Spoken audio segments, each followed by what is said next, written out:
You're listening to a podcast by the Center for Action and Contemplation. To learn more, visit cac.org.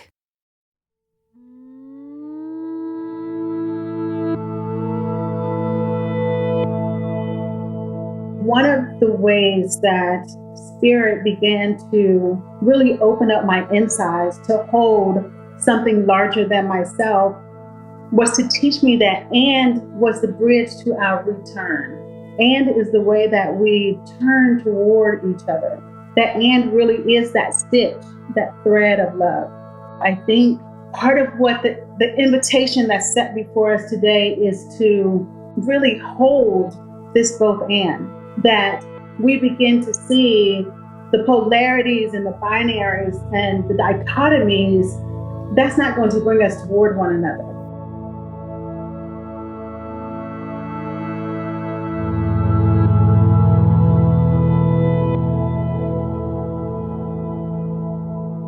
This podcast explores the mystery of relatedness as an organizing principle of the universe and of our lives. We are trying to catch a glimpse of connections beyond color, continent, country, or kinship through science, mysticism, spirituality, and the creative arts. I'm Donny Bryant. I'm Barbara Holmes, and this is The Cosmic We.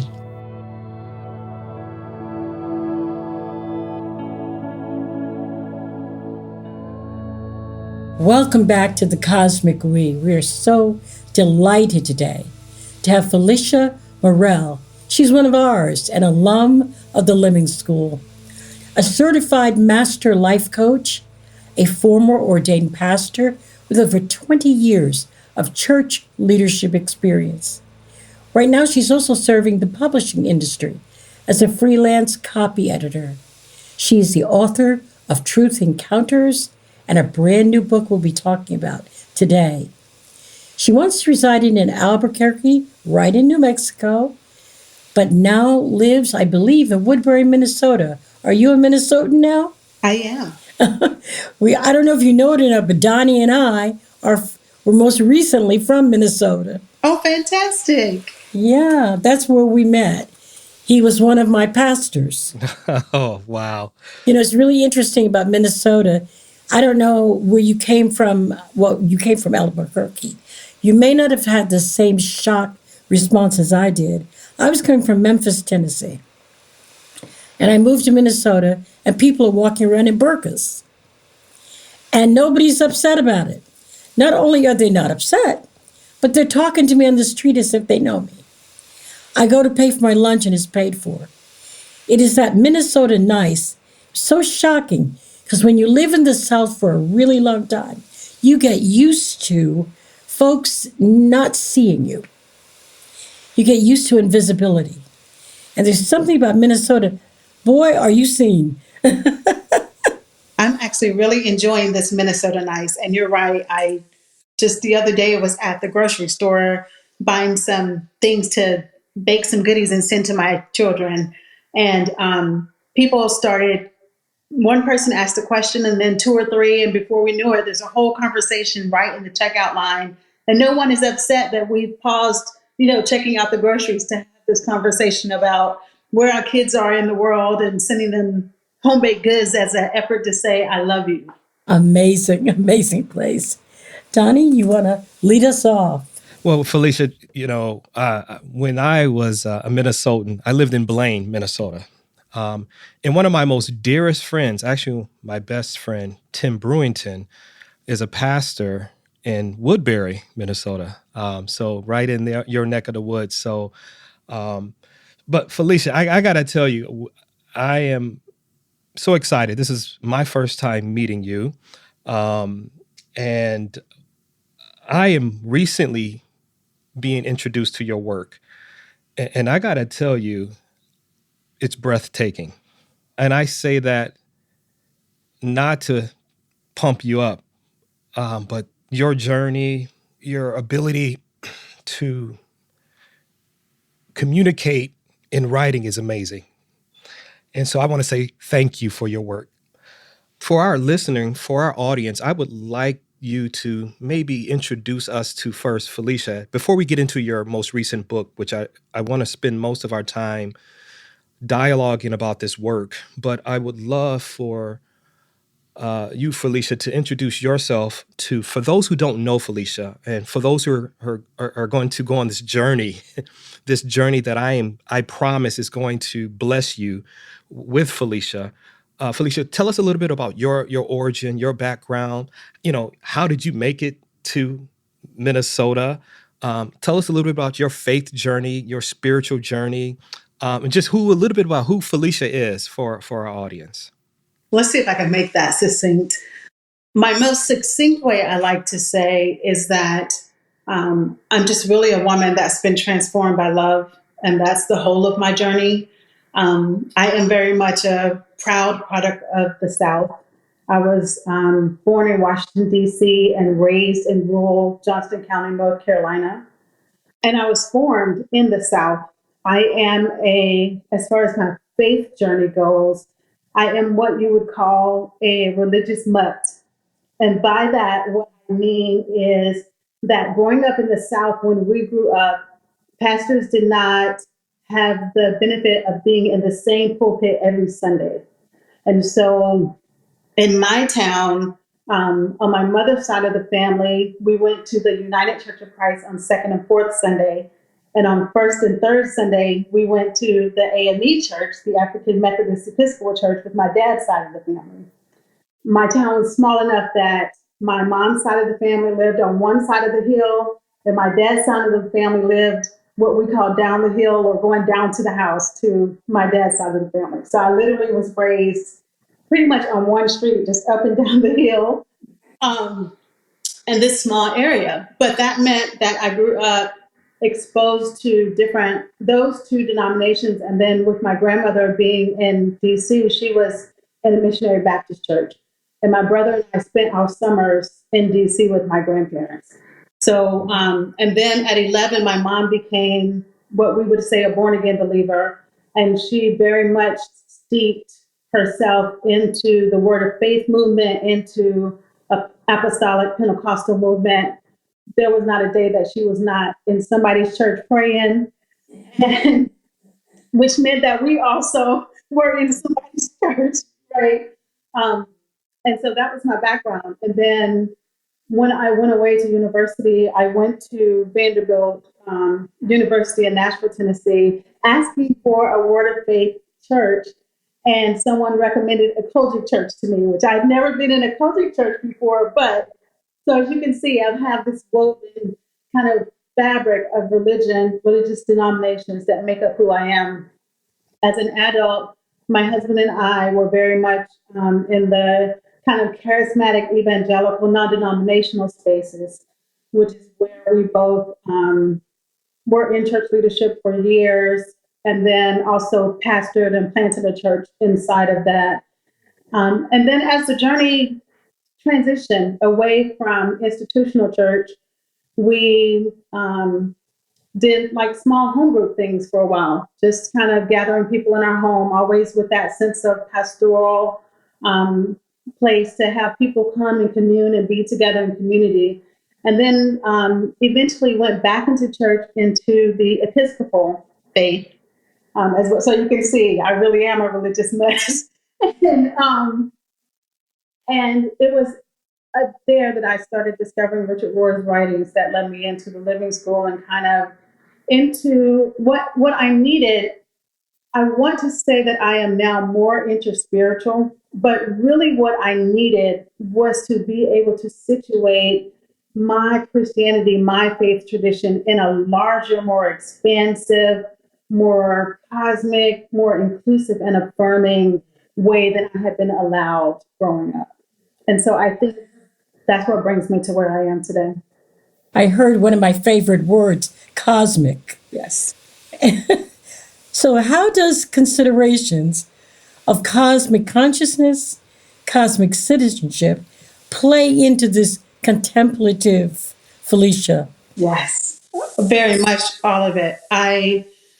It allows me the room to acknowledge all that is larger than myself and yet a part of me. And I don't just mean humanity, I mean the tree, the bee, the flower, the earth itself, the universe itself, the cosmos, all of it, that we are all connected together.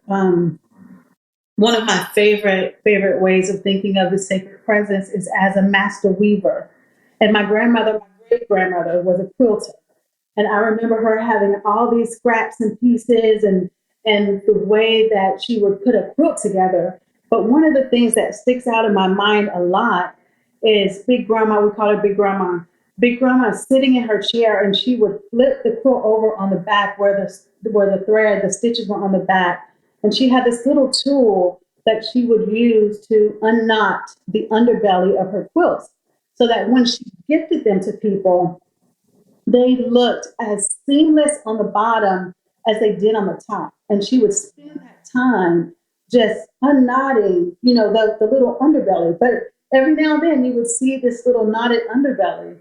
And so when I think of the tapestry of the cosmos, of this cosmic consciousness, I think of all of us, every sentient being, as threads that are woven together in that way. And sometimes we get that little knotted underbelly that needs to be picked at a little bit, but we're all there together. The energy of us all thrums through and from us all. And that's what I think about when I think of cosmic consciousness. Wow. When I think about your journey and I think about some of the things that come out in your book, and maybe this is a great transition, and the restorative power of love. I mean, just that title right there, the restorative power of love.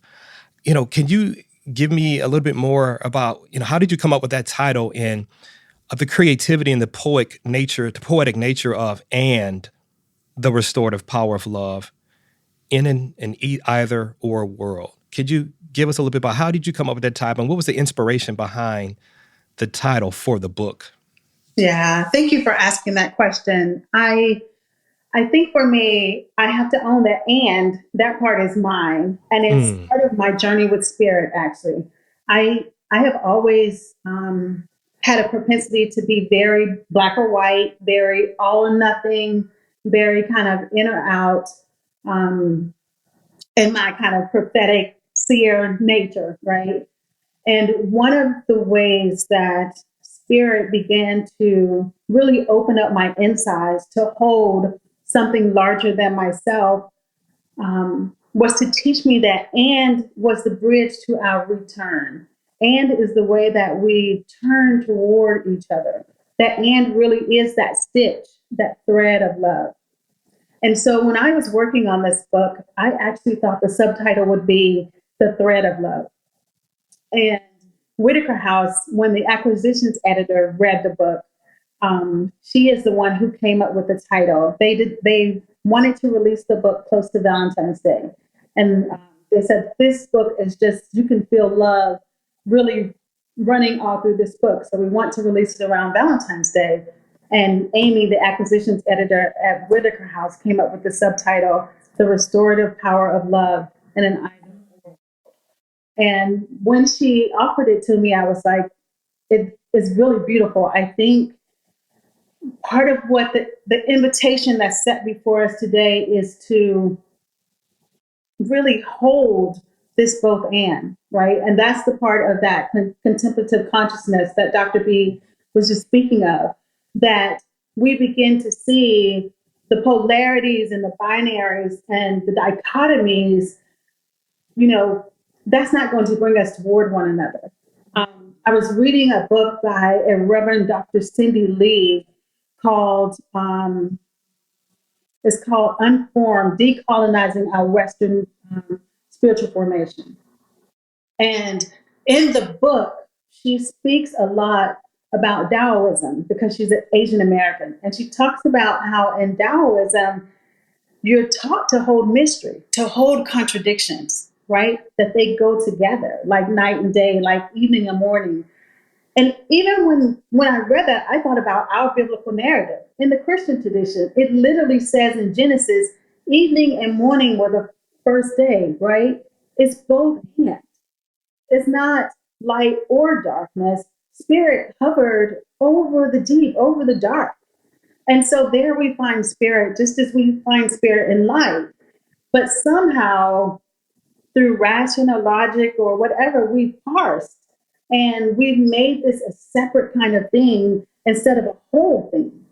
And so the title for me was really an invitation to return back to the whole. You know what's interesting is that you seem to have a broad picture of what it means to be human. I mean, that's not an easy thing to come to. People after decades don't understand why they're here, what their purpose is, and what it means to be human. So, I mean, I think Tutu says it well when he says humans are generous, hospitable, friendly, caring, and compassionate. But he leaves out that they also fail. They fail supremely. I mean, think about it. If being human is the common ground that we need, can we really find common ground with Marjorie Taylor Brown, with insurrectionists, with climate change deniers? All these folks trying to take us back to the glory days of discrimination. How are you able to be human when others are working so diligently not to be? And that's real, isn't it? It's the hardest thing, and yet it's one of the invitations that I think is before us, because I'll share this story just because it popped in my mind, Dr. B, as you said that. I remember one time my husband Doug was on staff at a church in Nashville, Tennessee. And it was a predominantly large Black Pentecostal church there. And I was doing some volunteer work. And this church, we just moved into a new building. We had all this cherry wood, and it was wood furniture. And it was so beautiful and all of that. And one day I'm sitting at a desk in the receptionist area. I'm volunteering. And as I'm looking at the desk, I see all these mars and cracks in the desk, right? And our pastor's wife, she had mentioned that, it was like door sample and they got a really good deal on it. But I never thought more about it. But so from afar, it's really ornate, it's elegant. And when you get up close, you see all these imperfections in the wood. And I was young at that point, and like a lot of people in Black church, you kind of elevate the pastor's wife and put the first lady on a pedestal and all of that. And as I'm sitting here looking at this wood, all of a sudden the Spirit starts talking to me about how I put my first lady on a pedestal. I've elevated her beyond her humanity. She can do no wrong. She's next to God. And I was beginning to get the invitation to see more than just all the good and all of the imagined, but to see her humanity, right? This is a person, and we all are people. We have good and bad, there's so much to it. And I can remember growing up into adulthood parroting I just don't do mess. I don't do mess. And the reality is, if I become a person that don't do mess, I won't do life, because part of humanity is that. And so I have to hold that we have some messy, dramatic, very human propensities inside of us. And yet we are all, even the Marjorie Taylors of the world and all those people, we all are also burning bushes. We all radiate the Imago Dei. And so if I can get past the dung of the mess, there's diamond there. And part of and allows me to situate and understand that even though a person is, displaying their character defects are not their identity. Their identity is child of God, child of God, child of God.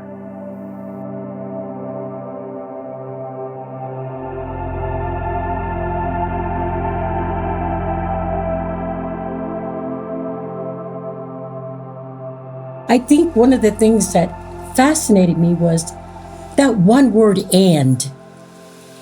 You may be in trouble right now, and more is coming. You may be on top of the world right now, but look around, problems may be coming. I mean, it is so evocative of the openness of the human journey. And what have we refused in that open expansiveness? It sure feels safe not to have an and. You want oars, you want something with periods at the end. But what God seems to be doing is inviting us to that ellipse, dot, dot, dot, and what else for you? You have touched on that so well. I'm still thinking about many of the sections of your book that focus on our ability to be bigger than our culture wants us to be. Felicia, there's kind of this eternal possibility after and. There's so many different, there's a multiplicity of potential outcomes with and. And the invitation is really an invitation to surrender to that possibility. And you know, and you really, you're helping, Dr. B, when you mentioned the humanity, you know, that she's really almost a student and almost a guide, a spiritual guide to experience true humanity. But we're kind of seeing this in this idea or this theme of union and communion, this common oneness, not just with each other, but with, as you spoke about, Felicia, with all creation, this cosmic union, right? This cosmic we, this cosmic us. And one of the pages, and I love even creatively in your book, how you had the and almost like at the top. And so I didn't know if that was intentional, but I was starting to read, and then I went right into, you know, the next, you know, prose or the next poem, right? And, or the next prayer. And that next prayer was so diametrically different from the previous prayer or the previous poem. It was really an experience. And it was almost like reading a daily devotional that I just had to sit with. I had to process for a moment.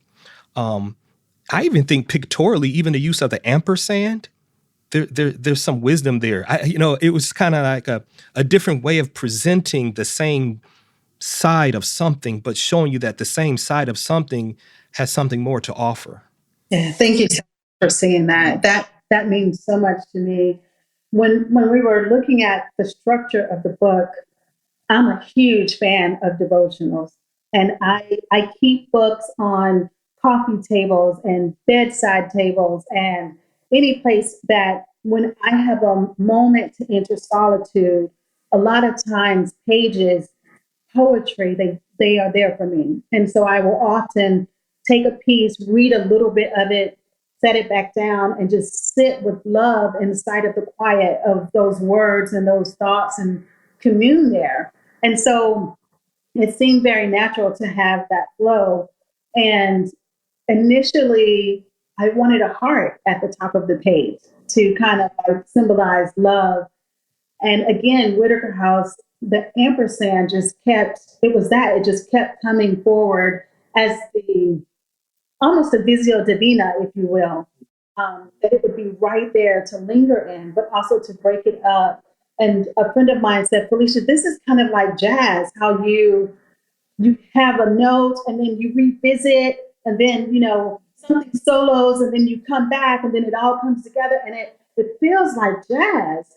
And so that and kind of became like the through line of, you know, to keep that harmony going throughout the project. So thank you for seeing how it deepens in the work there. That means a lot.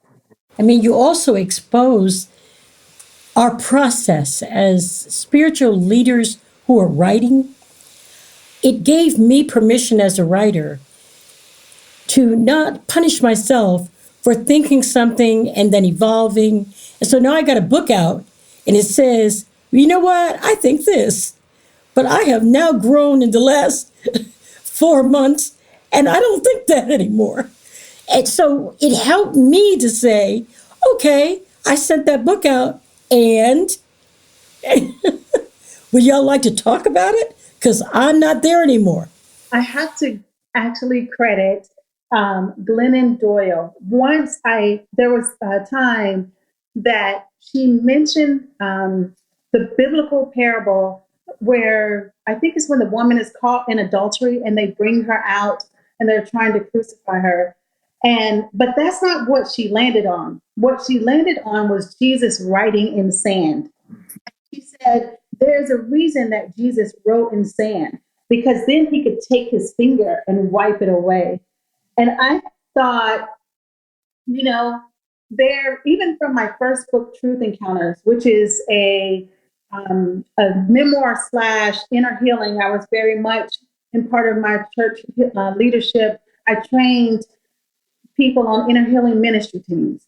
And so that first book is really kind of like a memoir of some personal things from my own life, and then an inner healing invitation for the person reading it, right?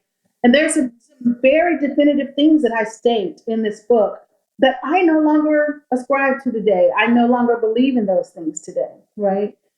And I could go back and, edit the book and put a new one out on Amazon or whatever.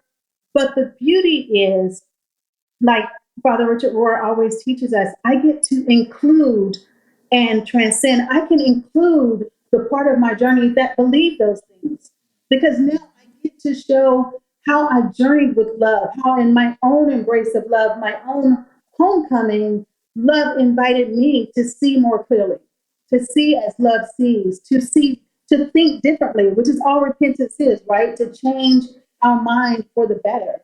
And so if I were to erase that, then I create really a lie or persona that I've always had it together. And I still do not have it together. I'm still on a journey, and allows me to journey and continue to journey without feeling like I have to fragment or cut off anything that I once believed or once was, or any of that. It's all me.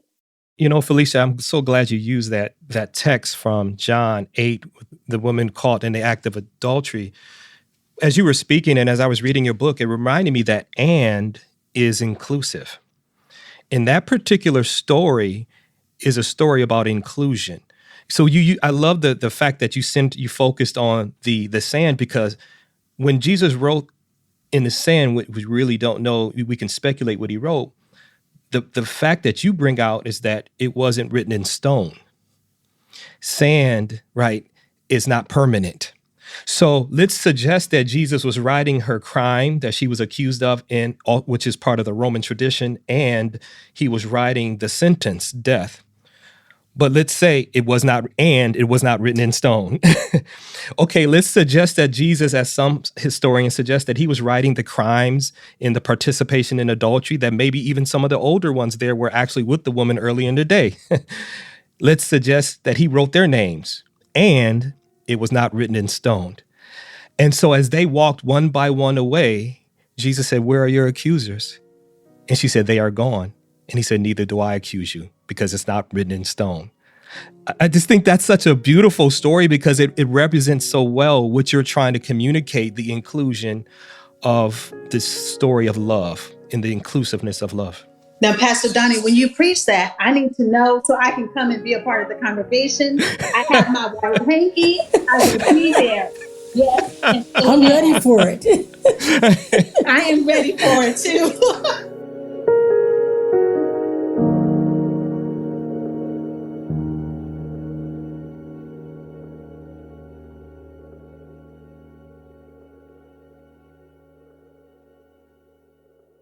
Many of us feel increasing anger at injustice, violence, and indifference in our world today. Join us March 14th for What Do I Do With My Anger? An online gathering featuring Richard Rohr and Brian McLaren. Learn ways of transforming anger into loving action, inspired by Father Richard's new book, The Tears of Things. Register today at cac.org/anger. That's cac.org/ANGER. What does it mean to embody salt and light? In 2025, Richard Rohr's daily meditations turn to Jesus' timeless metaphor for reflecting love into the world. Amid this season of uncertainty, join us in living with trust, being salt and light. For 18 years, the daily meditations have inspired thousands of readers like you. Subscribe today at cac.org/saltlight2025. That's cac.org/SALTLIGHT2025.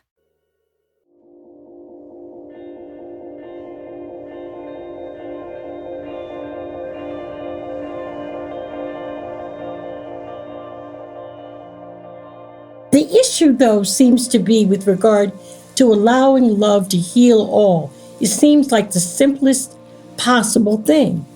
But the kinds of wounds that we have inflicted upon one another don't heal that easily. They can, because God is God. But you mentioned in an article how to heal an open wound. You reminded us of the aftermath of George Floyd, how everybody rushed to the tables of corporate power. Suddenly, there are black chefs sitting on the judging side of the television show Chopped. Aunt Jemima is off the pancake box. All this is happening suddenly. And then there's this hiatus.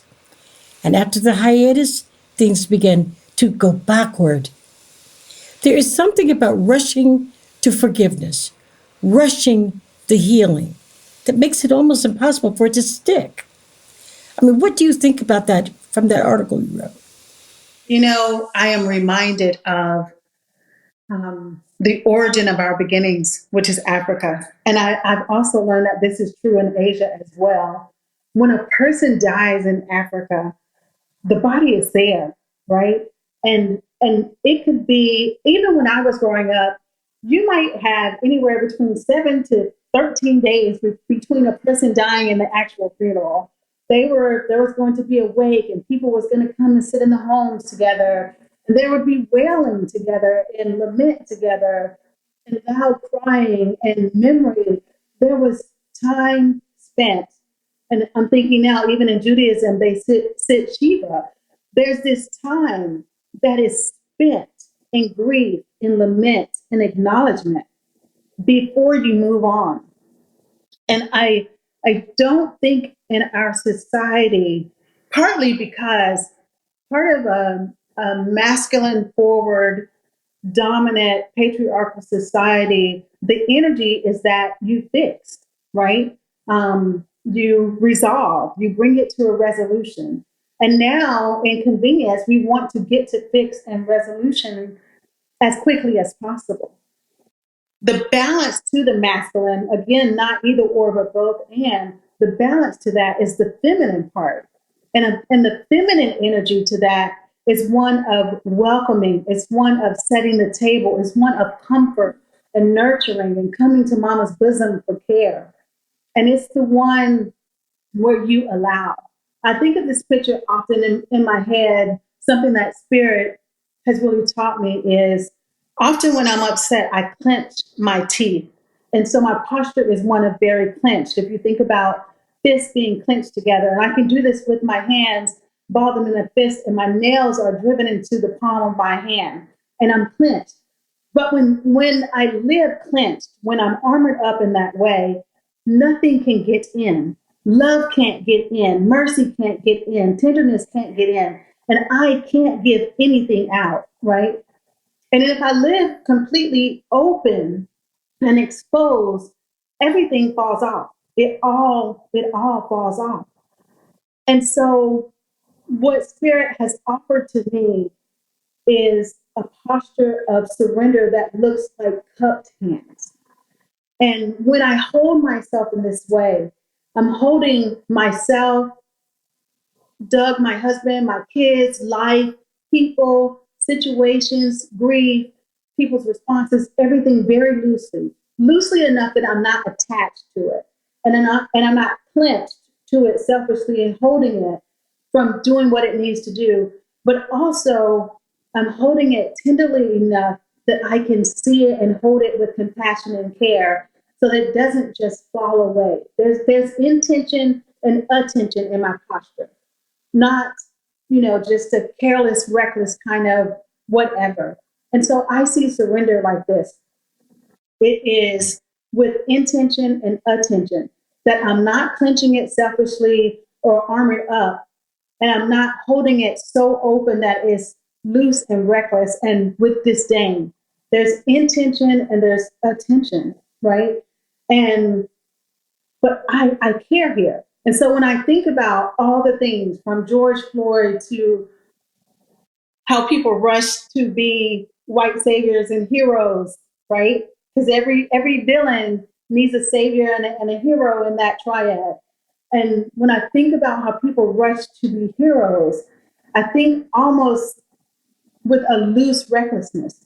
And I think, and the way we come back to some type of circular communal intention is to hold it more like cupped hands so that what needs to fall off can, but we're also holding it with care and intention in a way that allows us to sit with it long enough to let these things hit the air, to wail, to grieve, to acknowledge, and then together, masculine and feminine, non-binary, human kin, the earth, all of it together now, adding their voices to this. You talk a bit about having to have very deep relationships. I think you're referring to the product of love. Love takes you deep. But our culture, it's always been melting pot.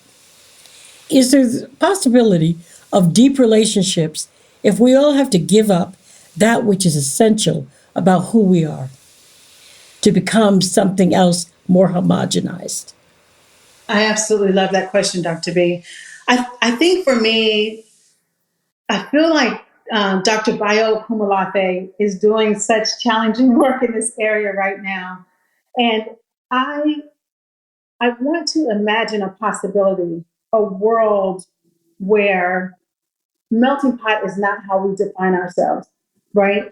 When I think about even that, the idea of a melting pot, one of the things that comes to mind is how America got there was not necessarily with diversity in mind. When you think of a melting pot, I think of people that came through Ellis Island. And they came through Ellis Island as Polish, Hungarian, Jewish, Italian, Irish, British, Scottish, all of that. And then they come through Ellis Island and now they're just white. Or first they were Caucasian, but now they're white. And so they have melted those distinct, cultures and heritages into just being white people, right? But when you add the diversity of those of us who did not come through Ellis Island, I think it creates an invitation for us to consider ourselves more as a salad, than a melting pot. And I don't think assimilation, homogenization is the way that we get there. And I keep going back to biodiversity, how we have uniqueness and distinction of personhood, that, particularity, that we can have unity and particularity. Look at the fish, look at the birds, there's just too much in the cosmos that is so diverse that the invitation can't be that we all just meld into this one thing and lose the distinctions of who we are. I don't think that's the invitation. Right. And the invitation to this smoothing out of culture is only given to some, not all. Mm-hmm. And along with that whiteness comes privilege. Now, this is where, this is amazing. I love what you said. Privilege is when I get to change the narrative because the truth offends me. Privilege is when I demand an account of all the productive ways you've shown up for injustice when I'm rankled by the way you peacefully protest injustice. This privilege thing is when I value my opinion above seeking to understand what led to your actions. Do you want to say more about that? Even as you read that, I'm thinking of just recently, the governor in Texas took out a full-page ad for the young African-American man who, he's not a man, he's a boy, he's a teenager who has dreadlocks. And in the ad, it wasn't the governor, I'm sorry, it was the superintendent.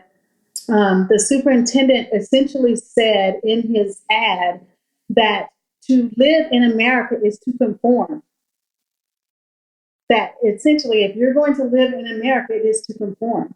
And it reminds me again of whose values and ideals are we conforming to? What are you asking of us that I can't wear my hair in the state that it naturally grows?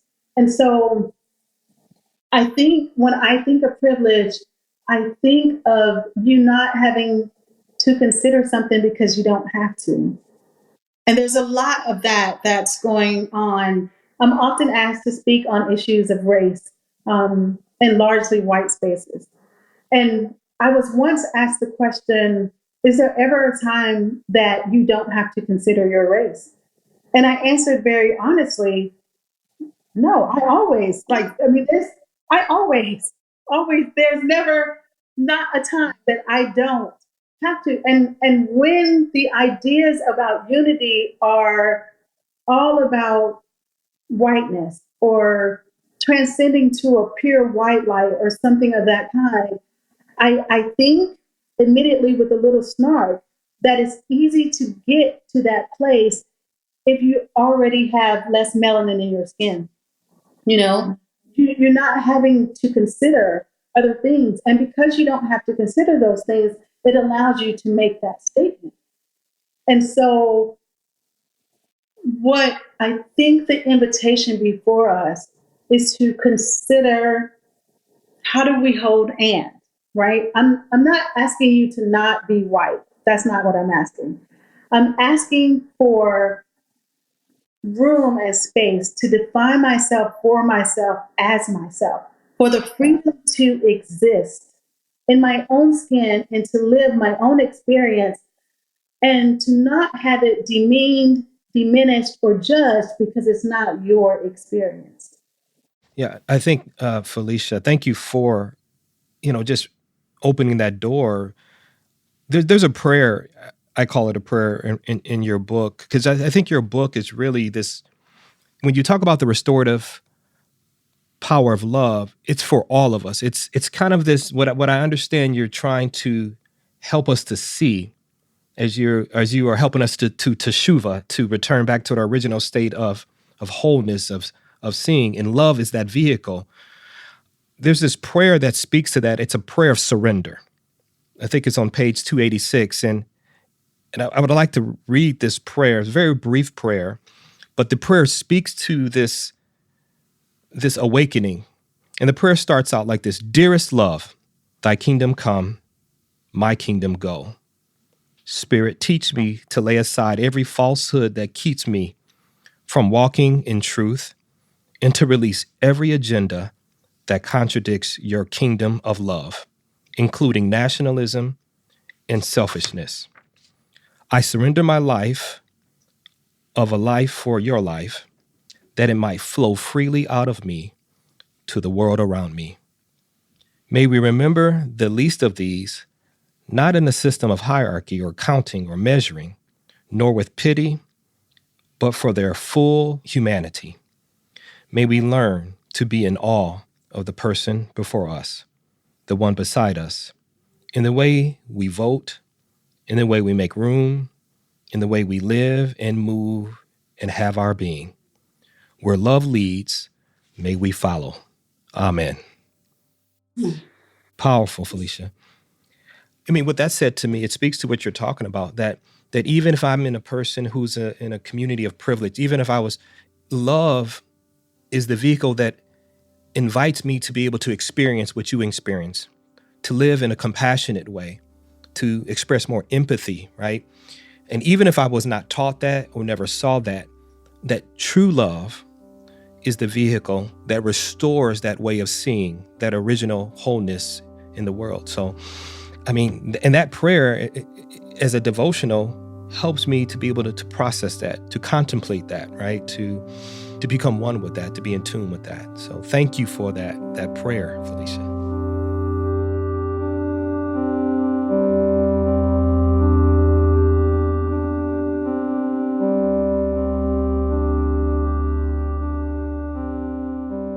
I assume that for most of your life, you've been following the leading of the Spirit.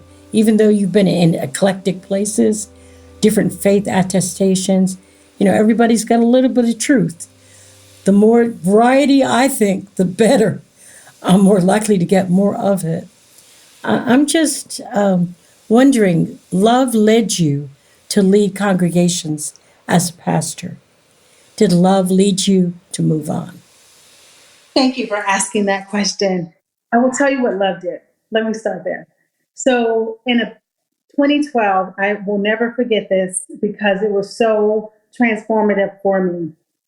I was watching a preacher on a TV, and it's someone that I've watched often, had quoted quite often, studied all of his, teachings, all of that. And as I'm watching this man, I don't even know what he was saying, but I was into it. I was watching it. And as I'm watching, I heard a spirit, not audibly, but just really loud inside my being say, "Do you believe that?" And I went kind of like, huh. And I kept watching. I just acted like I didn't hear it, and I kept watching. And I'm watching and I'm watching. And a few minutes later, I heard it again. "Do you believe that?" And I'm like Samuel, right? So second time I pause and I go, "Well, do you believe that?"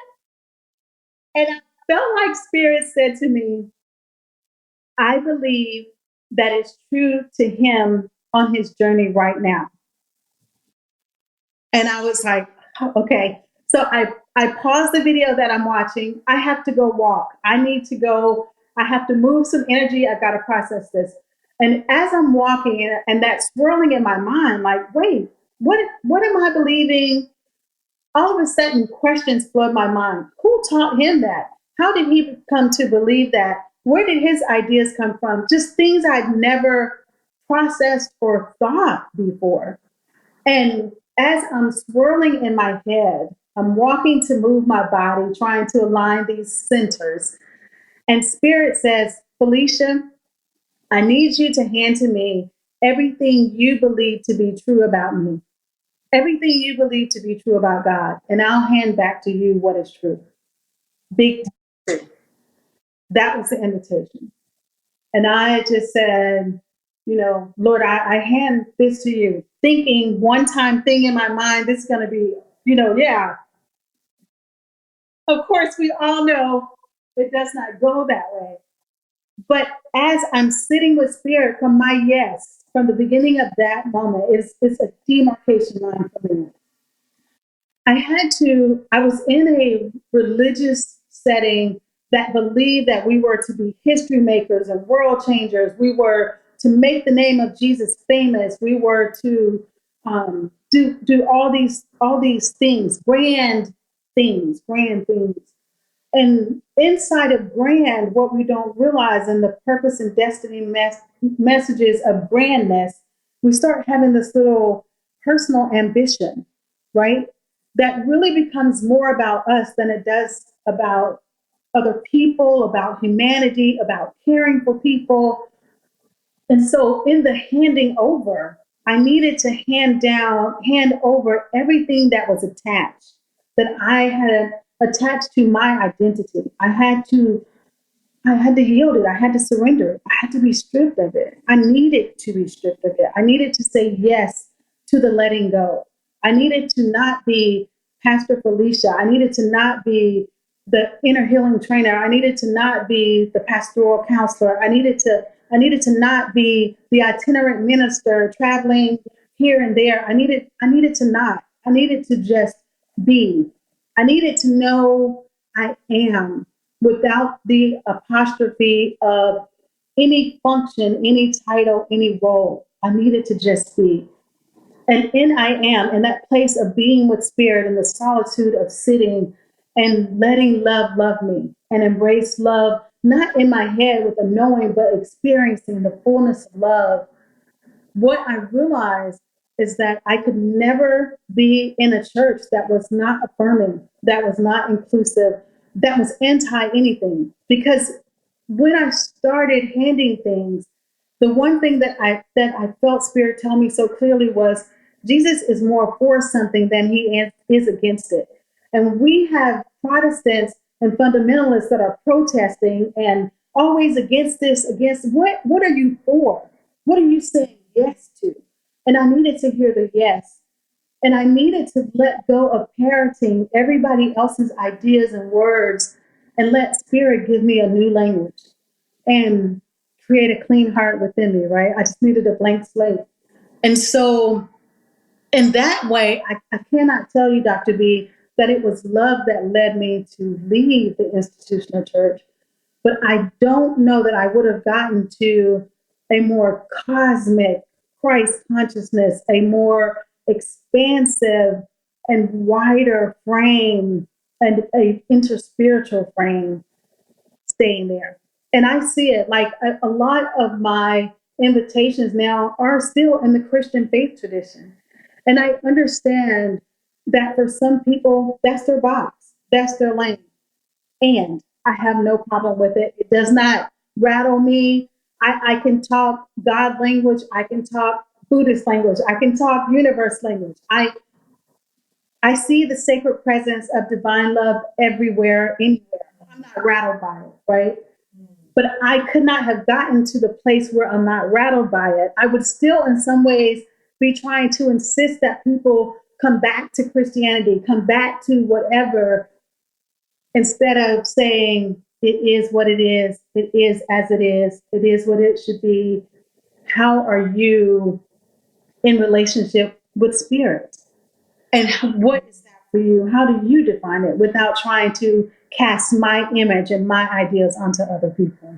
I think that takes us right back to your end. You're inviting people, love is inviting people into a journey. There are ellipses, there are ampersands, but very few periods. I love this conversation. Would you like to take us out this afternoon with a reading, one of your favorite readings? I'd like to hear your words in your voice. I would be honored to do that. I'm actually going to go to the end. This is page 289 in the copy that I'm reading from. There is in every person an inward sea, and in that sea there is an island, and on that island there is an altar, and standing guard before that altar is the angel with the flaming sword. Nothing can get by that angel to be placed upon that altar unless it has the mark of your inner authority. Nothing passes the angel with the flaming sword to be placed upon your altar unless it be a part of the fluid area of your consent. This is your crucial link with the eternal. Those are the words of Howard Thurman. Be kind, dear world, to yourself and to others. Be kind. While we push and prod and force our way into power and prestige, our hearts are crying for the tender, compassionate touch of the feminine. When the scales shift too far into a patriarchal land, the use of excessive violence explodes. Let the feminine grace within remind you to be soft when life says muscle up and be hard. Return to the center, dear one. Be centered, beloved. It's not one or the other. It's both and.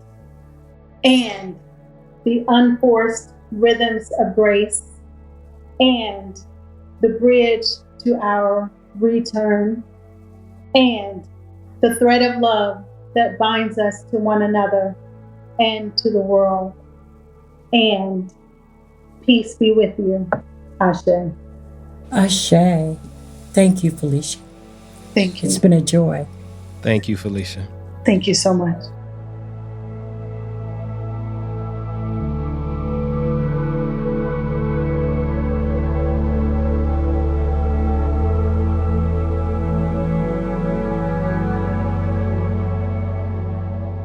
Thank you for listening. We'd like to leave you with a few reflections from this episode. Dr. B, as we reflect on our conversation, it's important for us to really highlight and remind our listeners that Felicia is one of our own from the Living School who's producing great work and doing great things in the world.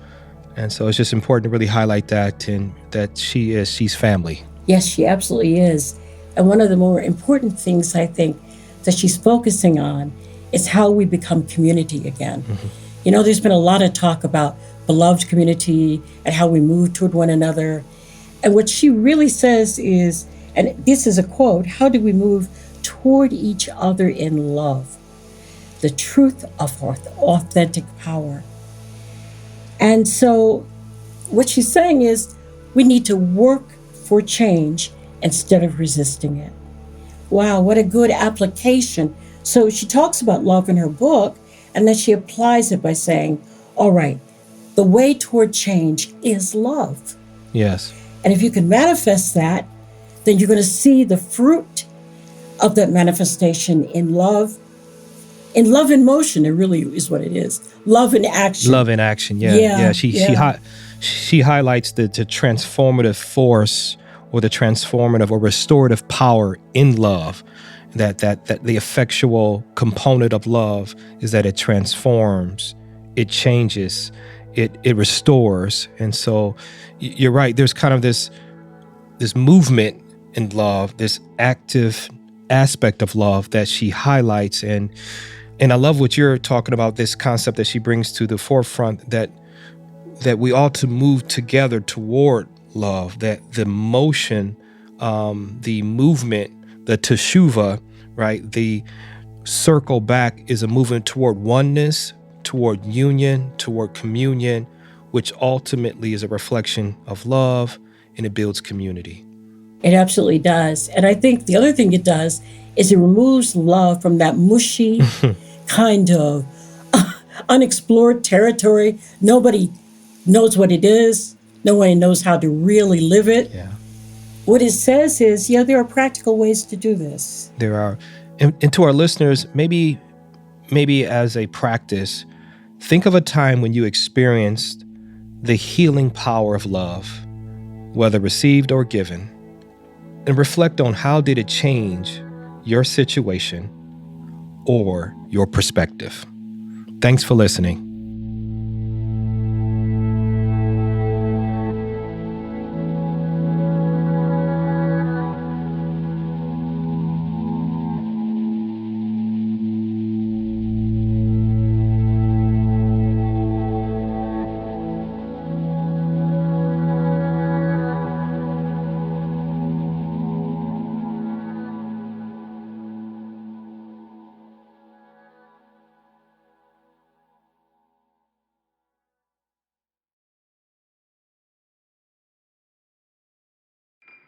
Do you feel called to walk a more contemplative path? The Center for Action and Contemplation is an educational nonprofit supporting the journey of inner transformation. Our programs and resources will help grow your consciousness, deepen your prayer practice, and strengthen your compassionate engagement with the world. Learn more about our resources, such as publications, podcasts, email series, and events at www.cac.org.